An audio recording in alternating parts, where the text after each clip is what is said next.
संतांची संगती करणं म्हणजे नेमकं काय आहे आणि का संतांची संगती आपल्या जीवनामध्ये महत्वाची मायबापांनो, का महत्वाचे सांगू तुम्हाला. संत आपल्या जीवनामध्ये परिसाप्रमाणे आणि सर्वसामान्य जीवा लोखंडाप्रमाणे. अरे संतांची संगती आम्हा सर्वसामान्य जीवाला हवी हवीशी वाटते, याच्यामध्ये नवल नाही बरं का. संतांना सुद्धा संतांची संगती हवी आहे. कारण जगद्गुरु तुकोबाराय सुद्धा एका अभंगाद्वारे वर्णन करतात. मागणे ते एक तुझ प्रती आहे, देशील तरी पाहे पांडुरंगा पण काय, या संतांशी निर्वी हेची मज देई, आणि तुझे काही न मागो देवा. तू का म्हणे आता उदार तू होई, मज ठेवी पायी संतांचे. मला काय कर, फक्त सदैव संतांच्या चरणावरती राहता यावं, याच्या करता तू माझ्यावरती उदार हो. अरे संतांना संतांची संगती वाटते, आणि ज्या वेळेला एखादे संत या जगताचा निरोप घेतात ना, बाकीचे संत ते नसल्याची खंत व्यक्त करतात. इतके संत महत्वाचे. कशी खंत व्यक्त करतात सांगू तुम्हाला. एक ज्ञानोबरांच्या चरित्रामध्ये येणारा गोड प्रसंग आहे बघा. विश्वमाऊली ज्ञानोबरांचा समाधी सोहळा आळंदीला मोठ्या थाटामाटामध्ये संपन्न झाला. लक्षपूर्वक ऐका, कधी न ऐकलेलं चिंतन आहे. आणि त्या ठिकाणी पंढरपूरची आषाढीची मोठी वारी आली बघा.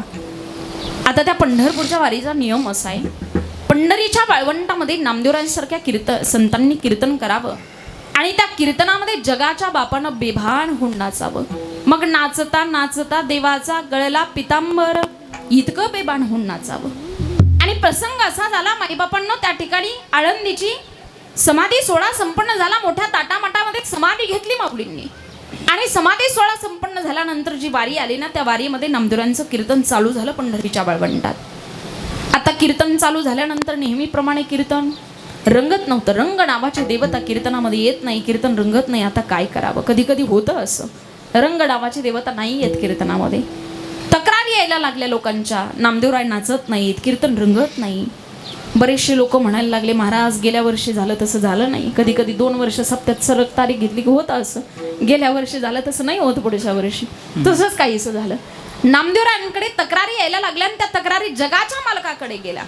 भक्तांच्या तक्रारी जगाच्या बापानं विटेवरून खाली बुडी टाकली, आणि पंढरीच्या वाळवंटामध्ये आले. नामदेवाला प्रश्न विचारला, नामदेवा अरे तुझ्या कीर्तनाकरता भक्तांची गर्दी झाली रे, आणि लोकांच्या तक्रारी यायला लागल्या, कीर्तन रंगत नाही म्हणे. का रे नामदेवा, का कीर्तन रंगत नाही? देवा नाहीच रे रंगत कीर्तन, रंग नावाची देवता कीर्तनामध्ये येत नाही, मला कीर्तनामध्ये नाचावं वाटत नाही. का नाचावं वाटत नाही नामदेवा? त्यावेळेला नामदेवरांनी सांगावं, देवा कीर्तन तेव्हा रंगायचं जेव्हा जणी म्हणे ज्ञान देवा बोला अभंग. माझे ज्ञानोबराय नाही ना आज कीर्तनामध्ये, त्याच्यामुळे मला नाही नाचावं वाटत देवा. अरे नामदेवा समाधी घेतली आळंदीला, समाधी सोहळा झाला, आता कसं शक्य या पंढरीच्या वाळवंटामध्ये तुझ्या कीर्तनामध्ये येणं? आता शक्य नाही नामदेवा, नाच रे, तुझ्या कीर्तनाकरता गर्दी झाली. देवा मला नाही नाचावं वाटत, नको आग्रह करू. अरे नामदेवा तू जर नाही नाचलास ना तर हे कीर्तन रंगणार नाही नामदेवा. त्यावेळेला नामदेवांनी जगाच्या बापाला प्रश्न विचारला, देवा तुला वाटतं ना या पंढरीच्या वाळवंटामध्ये मी नाचावं? तुला वाटतं ना हे कीर्तन रंगावं देवा? मग एक मागणं मागू का रे देवा तुझ्याकडे? अरे नामदेवा माग रे, तो तुझा अधिकार आहे म्हटले. आता अधिकार आहे म्हटल्यानंतर माईबापांनो नामदेवांनी तिथं काय मागणं मागावं? देवा मला एकदा माझ्या ज्ञानोबरायांचं दर्शन करून दे ना, पंढरीच्या वाळवंटामध्ये दर्शन करून दे ना. म्हटल्यानंतर जगाच्या बापानं सांगावं, नामदेवा अरे समाधी घेतलेला माणूस काय कधी दर्शन देत असतो का रे? देवा तुझ्याकरता काय अशक्य रे? तुझ्या सत्तेशिवाय झाडाचं पानही हालत नाही, तुझ्या सत्तेशिवाय सूर्य सुद्धा चालत नाही. देवा तुझ्याकरता काय अशक्य, दे ना एकदा दर्शन करून.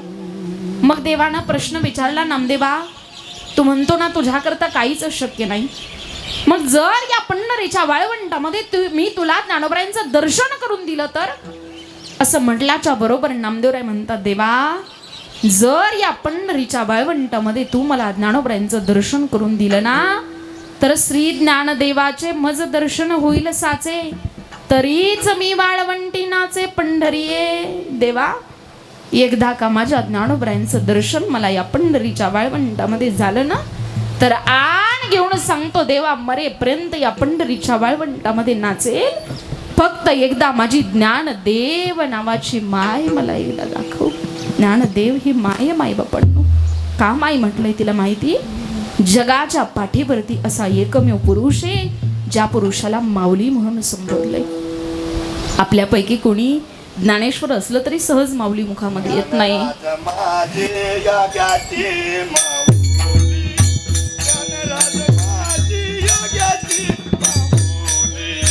ज्ञानराज माझी योगाची माऊली, ज्ञानराज माझी योगाची माऊली.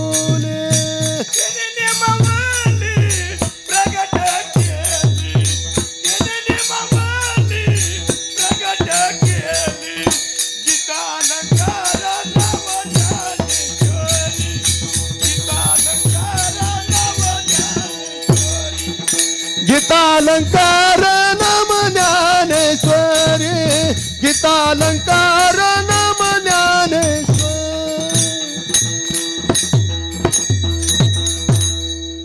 ज्ञानोबराई ही माय माई बापांनो. का माई म्हटलं माहिती तुम्हाला?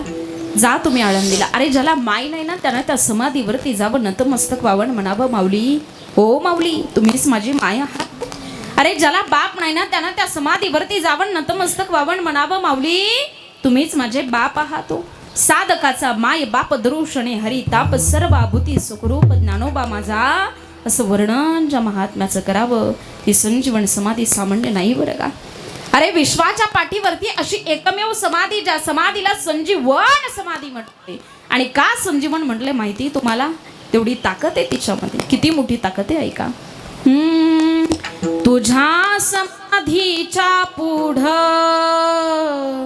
उभ आभाळ वाकल, तुझ्या ज्ञान तेजा पुढं कोटी सूर्य फिक झालं.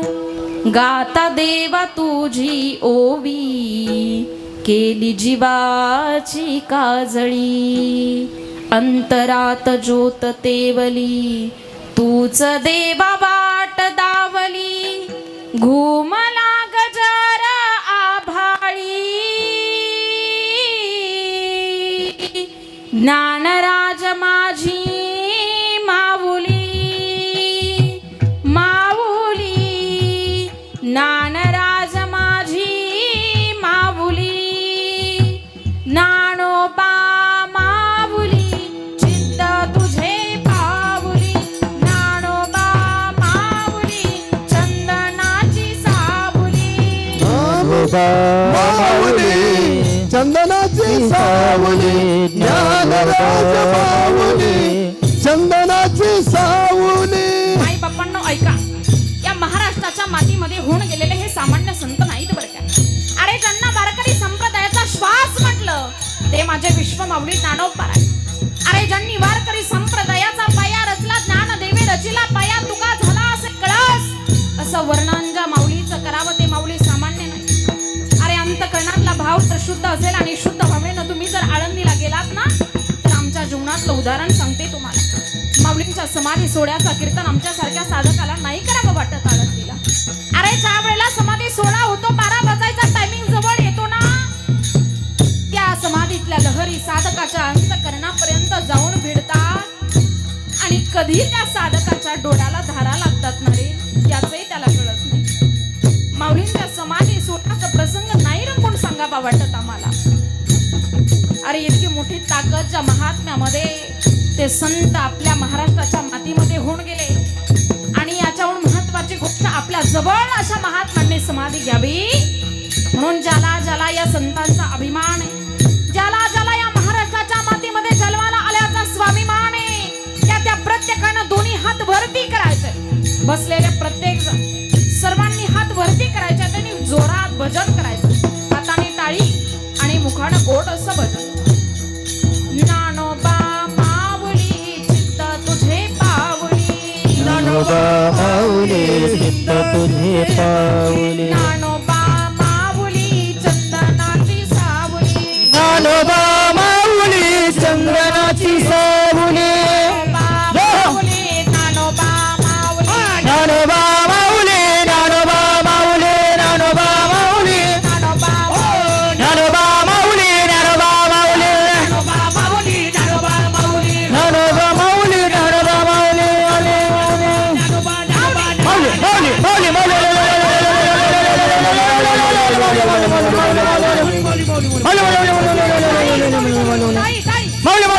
माऊली माऊली पखवाज टाळ टाळी पखवाज माऊली माऊली माऊली माऊली माऊली माऊली